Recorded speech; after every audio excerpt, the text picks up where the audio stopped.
लिए जो क्वेश्चन लेके आए हैं वो है सॉलिड वेस्ट मैनेजमेंट से। बहुत ही एक्सपेक्टेड क्वेश्चन है। यहाँ पर अप्रोक्सीमेट 20 हम यहाँ पे क्वेश्चन डिस्कस करने वाले हैं। तो जिसने अभी तक हमारे चैनल को सब्सक्राइब नहीं किया है वो कर लीजिए और साथ में बेल आइकन जो होता है उसे भी प्रेस कर लीजिए। तो देखिए सबसे पहले हमारा फर्स्ट क्वेश्चन बोल रहा है the aerobic method of mechanical compositing practice in India is called. Aerobic method जो होता है मैकेनिकल कंपोजिटिंग प्रैक्टिस वो इंडिया में, उसको आप क्या कौन सा मेथड बोलते हैं? Indore method, Nagpur method, Bangalore method या फिर भोपाल मेथड, कौन सा मेथड आप उसको बोलते हैं? तो सिंपल क्वेश्चन है। यहाँ पर क्या पूछ रहा है कि भाई कंपोजिटिंग के दो ही मेथड जो है इंडिया में फॉलो किए जाते हैं। एक बेंगलोर मेथड होता है, एक इंदौर मेथड होता है। कंपोज किसी जो डीकम्पोज होता है, डीकम्पोजिशन जो होता है उसके लिए दो ही मेथड यूज किए जाते हैं, एक इंदौर एंड एक बेंगलोर मेथड। अब यहाँ पे ये पता होना चाहिए कि भाई डीकम्पोजिशन जो होता है इंदौर मेथड का कितने महीने में होता है एंड बेंगलोर मेथड का कितने महीने में होता है डीकम्पोजिशन जो होता है।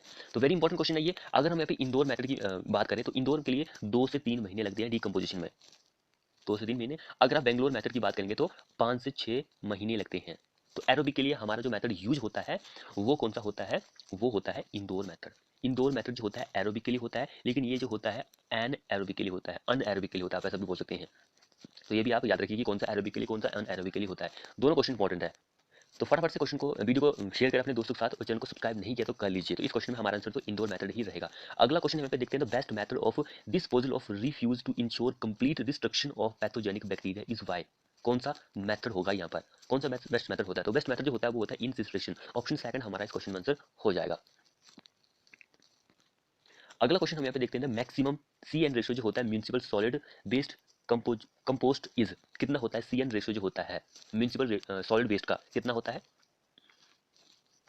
तो मैक्सिमम सीएन रेशियो की अगर हम बात करें म्यूनिसिपल सॉलिड वेस्ट के लिए वो 20:1 होता है, 20:1। ऑप्शन सेकंड हमारा इस क्वेश्चन में आंसर हो जाएगा। ये इंपॉर्टेंट क्वेश्चन है एग्जाम के पॉइंट ऑफ व्यू से, तो आप इसको अच्छी तरह से देख लीजिएगा।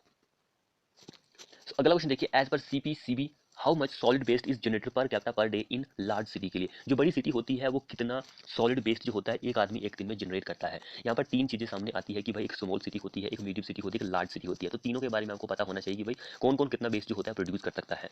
अगर हम छोटी स्मॉल सिटी की बात करें तो वो एक आदमी जो होता है एक दिन में 0.1 kg सॉलिड वेस्ट जनरेट करता है। अगर हम यहाँ पे मीडियम सिटी की बात करेंगे तो मीडियम सिटी जो होती है 0.3 से 0.4 सॉलिड वेस्ट जो होता है प्रोड्यूस करता है। अगर आप लार्ज सिटी की बात करेंगे तो वो आधा किलो तक सॉलिड वेस्ट जो होता है प्रोड्यूस करता है। तो लार्ज सिटी हमारा आंसर सेकंड हो जाएगा इस क्वेश्चन में।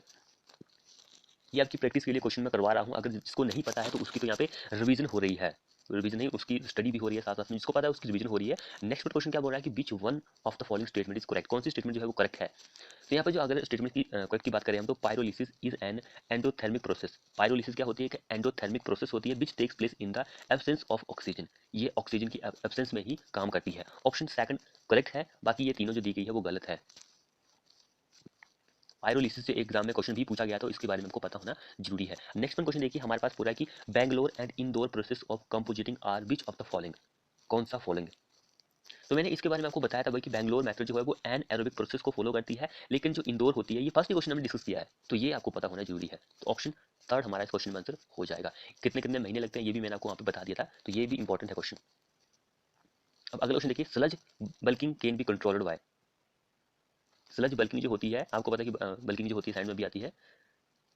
तो स्लज बल्किंग जो होती है वो कंट्रोल की जा सकती है बाय क्लोरीनेशन से। क्लोरीनेशन से आप बल्किंग जो होती है उसको कंट्रोल कर सकते हैं। ऑप्शन वन हमारा इस क्वेश्चन में आंसर हो जाएगा। अगला क्वेश्चन देखिए disposal of the screen is done by. Disposal जो होता है स्क्रीन का वो डन किया जाता है कौन से मेथड के द्वारा? सेडिमेंटेशन, फ्लोकुएशन, फिल्ट्रेशन या फिर इनसिनरेशन। तो इस क्वेश्चन में हमारा आंसर ऑप्शन नंबर 4 हो जाएगा, इनसाइनरेशन। ऑप्शन 4 हमारा करेक्ट आंसर बन जाएगा। अगला क्वेश्चन देखिए solid based treatment by pyrolysis refer to. Solid based treatment जो होती है बाय पायरोलिसिस किसको रेफर करती है? तो ये रेफर करती है heating in absence of air. Heating in absence of air. Option 4 हमारा इसको ही रेफर करती है। ऑप्शन 4 हमारा करेक्ट आंसर बन जाएगा। अगला क्वेश्चन देखिए major constituent gases produce from a landfill site are. Major जो कॉन्स्टिट्यूट गैसेस होती है जो कि प्रोड्यूस की जाती है from a landfill site are, कौन सी होती है? Carbon dioxide and methane. Carbon dioxide and methane ही होती है।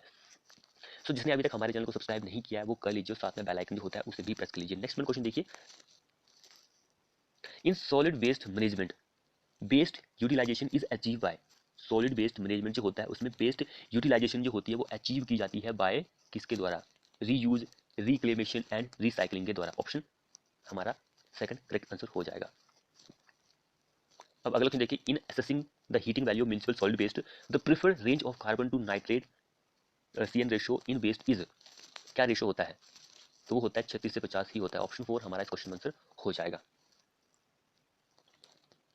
अगला ऑप्शन देखिए, an engineered facility for disposal of municipal solid waste is called, उसको आप क्या बोलते हैं? जिसने अभी तक चैनल को सब्सक्राइब नहीं किया वो कर लीजिए, तो उसको आप बोलते हैं सैनिटरी लैंडफिल बोलते हैं। सैनिटरी लैंडफिल हमारा सेकंड क्वेश्चन आंसर हो जाएगा। अब अगला क्वेश्चन देखिए, dash refuse include dry animal and vegetable refuse, तो क्या होता है वो? तो वो होता है organic refuse include dry animal and vegetable refuse. अगला क्वेश्चन देखिए, the threshold of sound pressure, threshold जो होता है साउंड प्रेशर का, that in normal healthy person can respond to is, sound pressure का जो थ्रेशोल्ड होता है ताकि वो नॉर्मल हेल्थी पर्सन जो होता है वो रिस्पॉन्स दे सके, कितना होता है वो? तो 0.402 इतना होता है। ऑप्शन सेकंड हमारा इस क्वेश्चन में आंसर हो जाएगा। अगला क्वेश्चन देखिए, which of the following material is used as landfill sealant for the control of gas and leachate movement के लिए, कौन सा होता है? तो बेंटोनाइट जो होती है वो होती है गैसेस। ऑप्शन 4 हमारा करेक्ट आंसर बन जाएगा। जिसने अभी तक चैनल को सब्सक्राइब नहीं किया वो कर लीजिए, साथ में बेल आइकन को प्रेस भी कर लीजिए। अगला क्वेश्चन देखिए, यहाँ पे two main gases liberate from anaerobic sludge digestion tank would include, तो मेन गैसेस जो होती है वो कार्बन डाइऑक्साइड एंड मीथेन ही होती है। अगर हम यहाँ पे ऑप्शन हमारा करेक्ट आंसर सेकंड हो जाएगा। कार्बन डाइऑक्साइड की बात करें तो 25 से 50% होती है।